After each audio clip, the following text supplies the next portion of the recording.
Alright guys, welcome to the REVan channel. We are at the NHRA US Nationals, the 67th running of this awesome race.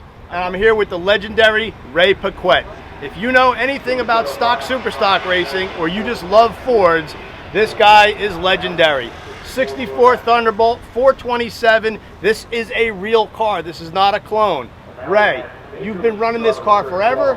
You won class eliminations here. You're whipping up on people at 75 years old. What makes you come back and do this? You gotta keep busy. You gotta keep doing what you like to do. As long as you keep doing it, you're probably able to keep on going for quite a while. But as soon as you stop, then you know what happens to some people when they get that age. They sit home and watch TV and fall apart. So this requires an awful lot of work, right, and a lot of effort. And you get a lot of satisfaction when everything works, and when it doesn't work, you have to do a whole lot of hard work to make it work. So do you remember the first year you came here with this car, or when you actually started racing it? The first year I came to this event with this car would have been in 1978. Wow. Prior to that, I raced a 67 Fairlane, and then this car was out of the picture from 1980 until 1985. I was the hired driver for some other people that I sold my 67 to, and we won this event overall in 81 with the 67 427 Fairlane, and that car had a lot of class wins. But then it was this car here, I let a car collector talk me out of it, and then I bought it back from him in 85. Right. I was gone between 80 and 85, and then I've run this car exclusively since 85. There's a couple of times when I took a year off because of either needing to do a chassis update or various whatever reasons. So for those of you that don't know, this is a factory race car from Ford. 427 cubic inches, two 4-barrel carburetors, built for super stock, which is where it still competes today. 4-speed transmission. This is no automatic. This is a man's car. Let the clutch out, row the gears. So tell us a little bit about, and we'll show you in a second, tell us about the FE, because it's 427. You still have to use the factory carburetors, cylinder heads, a lot of the factory parts, but there are some things you can modify in Superstock. Yes, okay. There are some accepted aftermarket blocks. There are some a lot of accepted aftermarket rods that have to be the correct NHRA approved length, which is what the original rods were, and they also have to weigh the correct amount. Right. There is an accepted replacement set of carburetors that NHRA has approved, but they are the same size throttle bore and venturi and full of the same air. We have to maintain the original intake and exhaust valve sizes and valve stem sizes. There are some approved aftermarket aluminum heads, right, but they have to maintain and pass NHRA tech on all the original runner volumes on the intake, exhaust ports, and combustion chambers. There's a certain small amount of overbore allowable to salvage old blocks, right, but they still maintain you have to run there is a limit on piston dome. It has to be equal or less than the original. Right. And as far as like compression and stuff like that, NHRA limits you to what it was. Right, what it was basically. So you can blueprint the engine, so you can slightly overbore. There's a slight stroke tolerance that they check if you do get torn down and have to go through tech.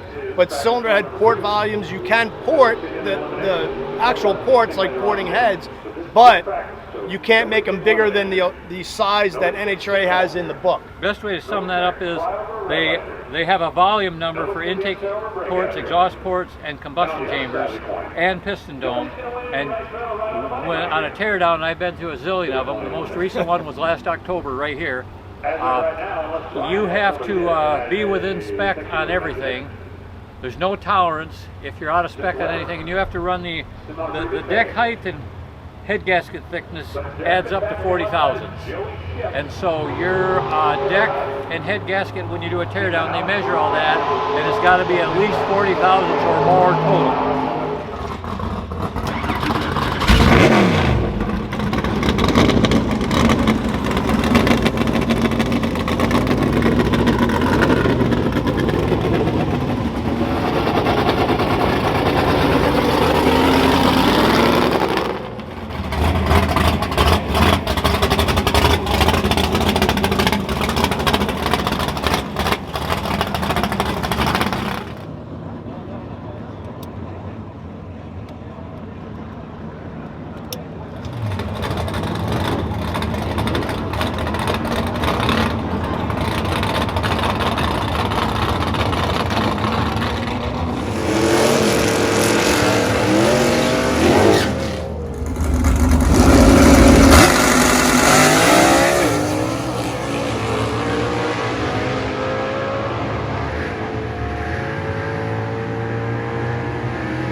The runners probably aren't as big as they look.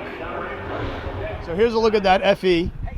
Ray, that is a mean 427. Well, I could talk for days. I could talk for hours, so hit me with a question. You are allowed an aftermarket intake manifold, right? But there are restrictions. You can make a manifold out of sheet metal as long as it fits your original, as long as it fits your original heads, and also if your carburetors were in line as they were on FEs, they still have to remain in line, and if they were backwards like they are on FEs, they have to be backwards. Now that isn't true for the AMCs and the Hemis because they weren't in line.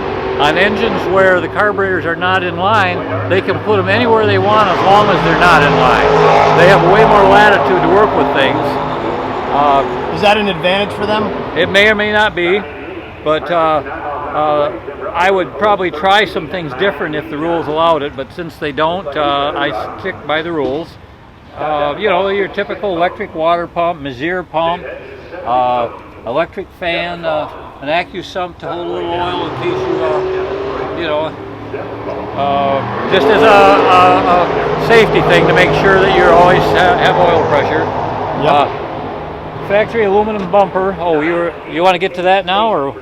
Yeah, why not? Let's just roll. Okay, now you'll notice the street cars and the clones would have a filler piece in here. And the real Thunderbolts didn't have a filler between the grill and this. This was all down lower. The bumpers were raised up. It was a special bumper bracket underneath where they stick welded a piece to the bracket, moved the bumper up, and this car's got a fiberglass bumper underneath the aluminum bumper because NHRA disallowed the first handful of them had the fiberglass, and they switched to aluminum to meet NHRA requirements. That's the only lightweight piece on the front of the car. Well, that's wrong. The aluminum bumper on the front is a lightweight piece, but the factory fiberglass fenders, they're real thick fiberglass. I can't imagine they're much heavier than steel because the flange part here is steel. The front windshield is glass. It's a stock windshield, but the side windows and rear window are plexiglass or whatever. Right now, if you know about Thunderbolts, you know that these were functional, right? On this, they were originally. Yeah. But is that are you allowed to run those? I tried with and without and couldn't see any difference. So the hoses got in my way, so I quit using them. Gotcha. So you backing this thing up with a 4-speed, right? They did make stick and automatics, but you run the stick. Right. Back then you had to run the Lincoln automatic, and nowadays you could put in any automatic. You know, pretty much for a while it was C6s, but now it's you know, just like the GM guys run Jerichos, which is patterned after a Ford top loader, and I believe the way the rules are now, you can put T400s or Power Glides or C4s or any kind of automatic you want in it.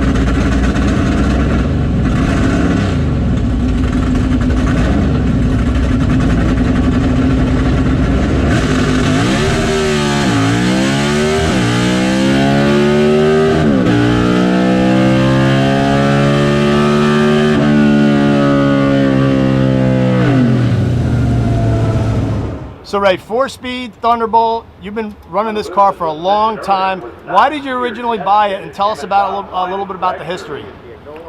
I was intrigued with the history and the potential. I knew it had a lot more potential than what the previous owner was showing.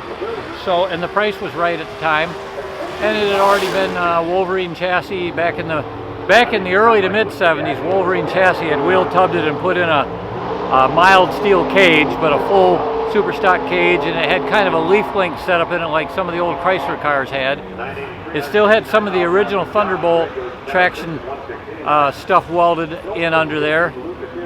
And so anyway, over the years I made updates to it, and then I got kind of temporarily sidetracked with it and became the driver for the 67, which I had previously owned and sold. So this was out of the picture for a few years, and then I reacquired this car and did a 4-link update, and every so many years I just kind of update it to keep it competitive. Just staying within NHRA rules, it's a challenge to see what it'll do. I still think there's even more left in it. So within those rules, let's talk a little bit about the performance of the car. About how much horsepower does it make, and what's the quickest you've been? Right here, a year ago, it went 842 at 159.60, and several times here it's gone 845 in the fall. Yesterday's 862 run probably could have been a 58 or a 59 if the traction. Well, we had the headwind, and I spun a little bit. The track was really pretty good, but I spun a little bit, and then there was a 11 or 12 mile headwind, and but I was happy with the 62, and it was good enough to get around the other car for class. We thrashed the transmission change just before that run, and fortunately the tranny worked for that run, and that tranny was an older tired one and now is acting up, so we got to get to work here pretty soon, start working on transmissions. I had access to a dyno years ago, but we sold that a long time ago when the guy had to vacate, when he sold his building. So I'm estimating by the kind of numbers it turns, it's got to be at least 900. It's got to be making 900 horsepower. What is the compression ratio? I don't know if we said you know that what? If you go by minimums and maximums on chamber volume and dome displacement and etc., it's got to be 15 to 1. I just make sure that I'm like, if the dome is allowed to be 12 and I got 10 and a half or 11, I know I'm good. The chamber can be 66, and I'm usually 67 plus, maybe 67 and a half. I leave myself plenty of safety margin everywhere because a few thousands here and there isn't going to make that much difference on the time slip, so I'd rather have everything safe by a good bit, just so that when I go through a teardown, I just take it apart and hand them the pieces and let them check, because it's not going to be nothing's going to be so close that I have to worry about it. Right. So what are some of the other interesting features of the car, whether it's in the interior or the suspension, or things you just love about the Thunderbolt? Well, I used to love the original seats that came in there, but then we put the lighter weight aftermarket seats in it. And oh yes, we still have to run the factory style. The coil spring is on the rocker thing, which is on top of the upper control arm, and the shock absorber, the front shock, connects to that as well. And it'd be nice if they'd let us go to maybe a rack and pinion and some kind of a strut deal. We'd have a whole lot more room, make it a lot easier to work on, but it is what it is. Right.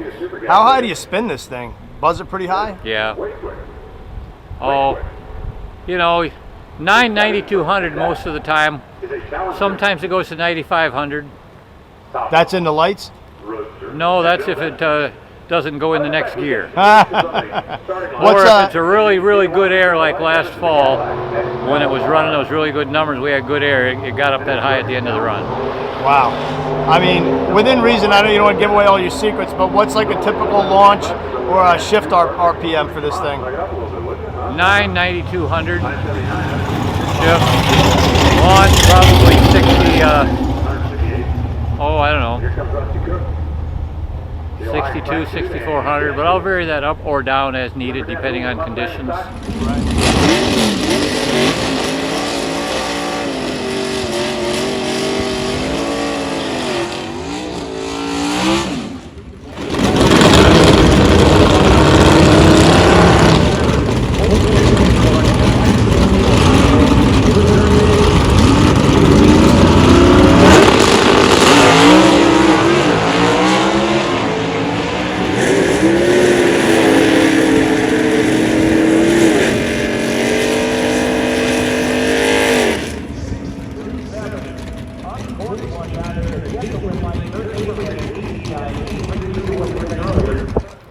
So Ray, this car has some specific history, right? As far as it was an in-house race car for Dearborn Steel Tubing and Jack Fouché, and it was built at DST with parts furnished by Ford, and they built all the Thunderbolts there with parts furnished by Ford. And this one might have a little more unique, interesting history because they would test various things and run it in different configurations.